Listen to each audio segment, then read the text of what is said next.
friends, so welcome back to Pink's Kitchen Tamil. இன்னைக்கு நம்ம முருங்கைக்காய் ரசம் எப்படி செய்யறதுன்னு தான் பார்க்க போறோம். முருங்கைக்கீரையில நிறைய ஹெல்த் பெனிஃபிட்ஸ் இருக்கு, நம்ம எல்லாருக்குமே தெரியும். ஸோ முருங்கைக்கீரையில இருக்கக்கூடிய அதே ஹெல்த் பெனிஃபிட்ஸ் வந்து முருங்கைக்காயிலையும் இருக்கு. ஸோ அதை வச்சு நம்ம ரசம் பண்ணும்போது அது கண்டிப்பாக ஒரு ஹெல்தியான டிஷ்ஷாக தான் இருக்கும். ஸோ இந்த ஹெல்தியான டிஷ்ஷை பார்க்குறதுக்கு முன்னாடி இதுக்கு தேவையான பொருட்கள் என்னென்னு பார்த்துட்டு வந்துடலாம். ஒரு இடிக்கிற கல்லில் 1 டீஸ்பூன் மிளகு, அப்புறமா 1 டீஸ்பூன் ஜீரகம் சேர்த்துக்கோங்க. இது நல்லா ஃபைன் பவுடராக தட்டிடுங்க.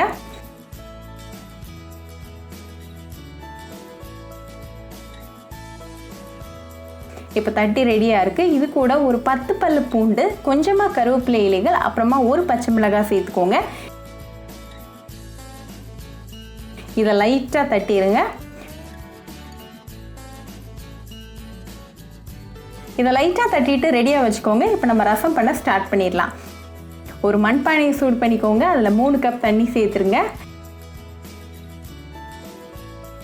இதில் 1 டீஸ்பூன் உப்பு, 1/4 டீஸ்பூன் மஞ்சள் தூள், அப்புறமா 1 முருங்கைக்காவை நல்லா குட்டி குட்டி பீஸாக கட் பண்ணி சேர்த்துக்கோங்க.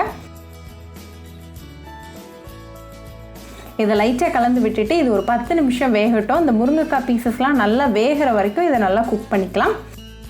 இப்போ 10 நிமிஷம் ஆயாச்சு. நம்ம முருங்கைக்காய் பீசஸ்லாம் நல்லா வெந்திருக்கு. ஸோ இதை ஒரு பவுலுக்கு அப்படியே மாற்றி வச்சுருங்க. இப்போ அதே மண்பானையை சூடு பண்ணிக்கோங்க. அதில் 1 டீஸ்பூன் எண்ணெய் சேர்த்துருங்க. எண்ணெய் நல்லா சூடானதும் 1/4 டீஸ்பூன் வெந்தயம், 1/4 டீஸ்பூன் ஜீரகம், கொஞ்சமாக கருவேப்பிலை இலைகள்,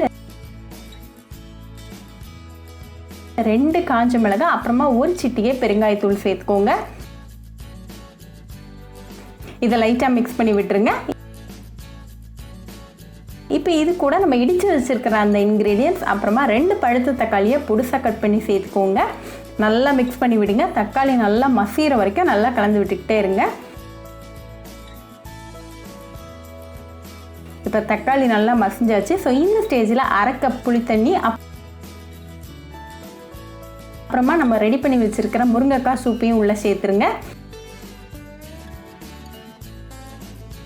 இதை நல்லா மிக்ஸ் பண்ணி விட்டுட்டு இது லைட்டாக கொதிக்க வரைக்கும் நம்ம வெயிட் பண்ணலாம்.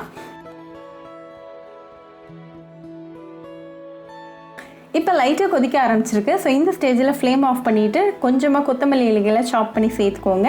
இப்போ நம்மளோட சுவையான முருங்கைக்காய் ரசம் ரெடியாக இருக்குது.